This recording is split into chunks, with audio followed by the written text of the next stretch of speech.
அப்படி கிழிச்சு கொண்டிருக்கிறது. இந்த நிலையில் பார்க்கிற போது என் உள்ளம் பதிக்கவில்லை, என் உயிரே பதிக்கிறது.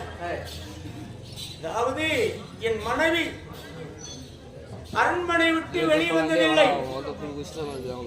என் மகன் இந்த வேளாள வெயில், இந்த பூமியிலே வெயில் சுட்டானது காலெல்லாம் கொப்பளம் போட்டு கால்களை நடக்க முடியாமல் நிலை இருக்கிறது. நடக்க முடியாமல் வழியா இருந்தாலும் உங்களை நான் சுமந்து செல்லுகிறேன்.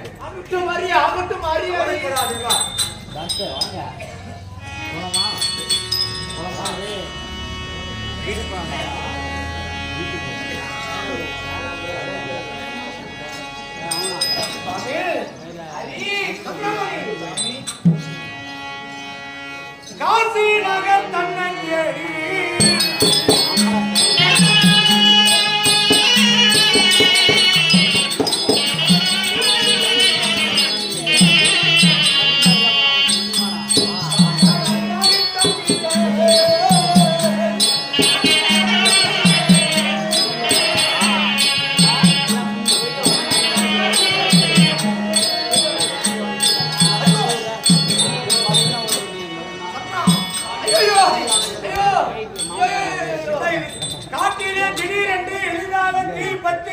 பூமிக்கு வானத்துக்கு எரிகிறது. எப்படி அக்கறை தாண்டி செல்வது? ஹரிச்சந்திரா, ஹரி, இந்த காட்டில் யார் ஒரு தீயானது பற்றி எரிகிறது.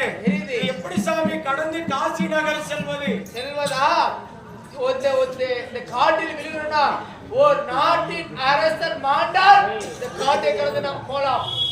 இந்த காட்டில் ஒரு அரசர் மாள வேண்டும்.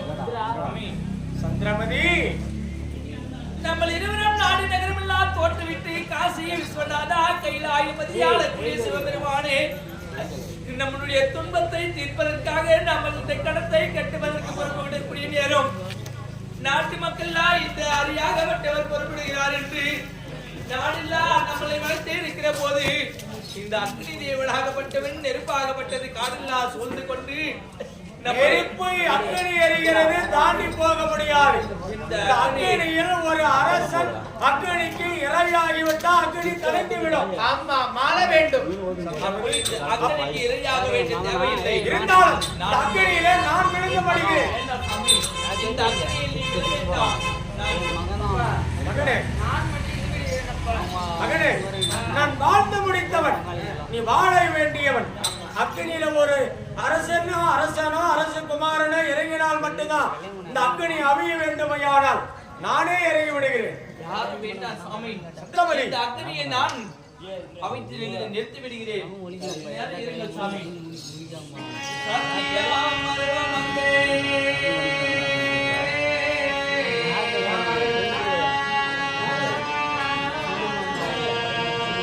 சந்திரமதி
தானுமாகி ஒருவரை மணந்ததான உத்தமி நானுமாகி இன்று நாளில் நான் சொல்லக்கூடிய வார்த்தைக்கு நான் கற்பிலே சிறந்த மங்கை என்று சொல்லி இந்த காட்டு தீயாகப்பட்டது அவித்து விட்டது சாமி. சந்திரமதி, இது பெண்களிடத்தில் இருக்கிறது தீ. இதுதான் தான் தீ நினைக்காதீங்க.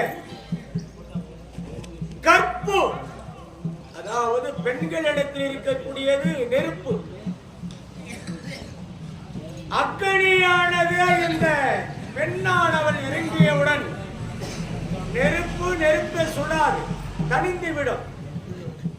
அதனால தான் அக்கனியார் கற்பு கரசிகள் அதுல இறங்கினால் அக்கனி தானா குறைஞ்சிடும். பெண்கள் எல்லாம் நெருப்பு மாதிரி, அதுல விழுற சத்தத்தை எரிஞ்சு போகணும். ஆனா நீங்க எரியக்கூடாது. எப்பவுமே நீங்க வேற மாதிரி இருக்கக்கூடாது, நெருப்பு மாதிரி இருக்கணும். பார்க்கிறவன் பார்த்த உடனே பயந்து போகணும், கெட்ட வர மாதிரி நடக்க கூடாது. பெண்கள் நெருப்பா இருக்கக்கூடியது பெண்கள். நெருப்பை சுடாது. மனைவியானவள் இறங்கியவுடன் காட்டு தீ எளிதாக அணிந்து விட்டது. சந்திரமதி, என் கஷ்டமெல்லாம் இன்னைக்கே மறைஞ்சு போச்சு. எப்போது உடம்பிலே பட்டவுடனே அக்னியே அவிழ்ந்து விட்டது. இனிமேல் மழை போல எவ்வளவு கஷ்டம் வந்தாலும் நான் சுமப்பேன், கவலை இல்லை. இது காசி நகர். முனிவர் கடனை எப்படி கொடுப்பது? ஹரி ஹரி என்ன 10,000 கொடுத்து விட்டால் சுவாமி, மாமுனிவரை கொடுக்க வேண்டியது மழை போல பொருள். அந்த பொருள் கொடுத்து விட்டால் நான் போய்கொண்டே இருக்கிறேன். இல்லை இல்லை சொல்லிவிடு சாமி. அப்பா உள்ளாடி இருந்தாலும்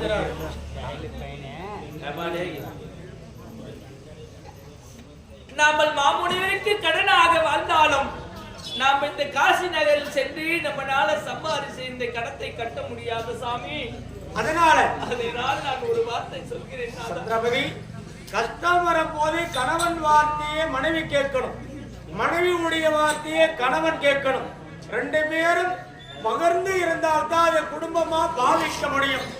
என் கஷ்டத்தை இப்ப சொல்லி இருக்கிற, தெரிஞ்சிருக்கிற, என்ன ஆலோசனை சொல்றேன்? இந்த கடத்தை கட்டுவதற்கு என்னை விட்டு கட்டி விடுங்கள் சாமி. என்னை விட்டு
பார்க்கக்கூடிய மன்னர்கள் எல்லாம் பாராட்டி புகழ்ந்து பேசிய மன்னர்கள் எல்லாம் ஹரிச்சந்திர தாலி கட்டிய மனைவி விட்டானே என்று என்ன இதை அறிந்தால் ஏளன செய்வார்களே தேவி.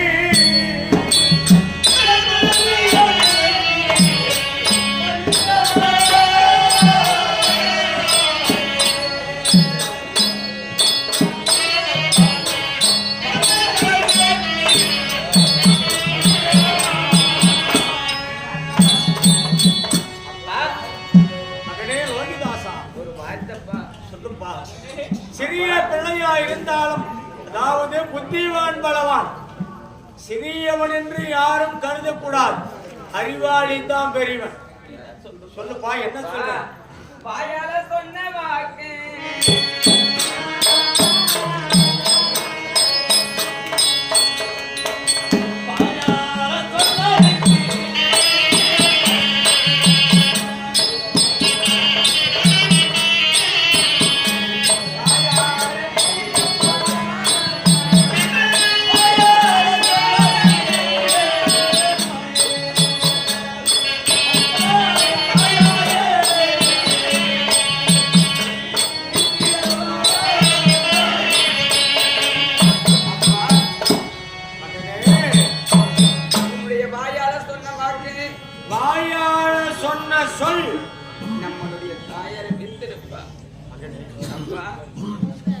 கடம்பட்டா நெஞ்சம் கலையினால் லங்கை வேந்தன். அதாவது 7 பணமர உயர பொன்பொருள் வைத்திருந்தவன் இலங்கை அரசன் ராவணன். கடம்பட்டு அவனே கலங்கினான். யார் முன்னாலே நிக்கலாம், ஆனா கடங்கார முன்னாலே யாரும் நிக்க முடியாது. கடங்க வாங்கிட்டா ஒரே ரூபாயை கூட அடுத்தவங்க பணத்தை தின்னக்கூடாது. அப்படி அடுத்தவங்க பணத்தை 1 ரூபாயை நான் தின்னுட்டா கூட அவங்களுக்கு பிள்ளையாம் இன்னொரு பிரிவு நாம் எடுக்கணும். அதுக்குதான் பெரியவங்க பழமொழி எல்லாம் பொய் இல்லை. ஏன்னா என் காசு எத்துன்றதுக்கு நீ என்ன எனக்கு தலைப்புள்ளியோடான்னு கேட்பா. ஒரே ரூபாயை கூட அடுத்தவங்க காசு தின்னக்கூடாது, அறிவாளி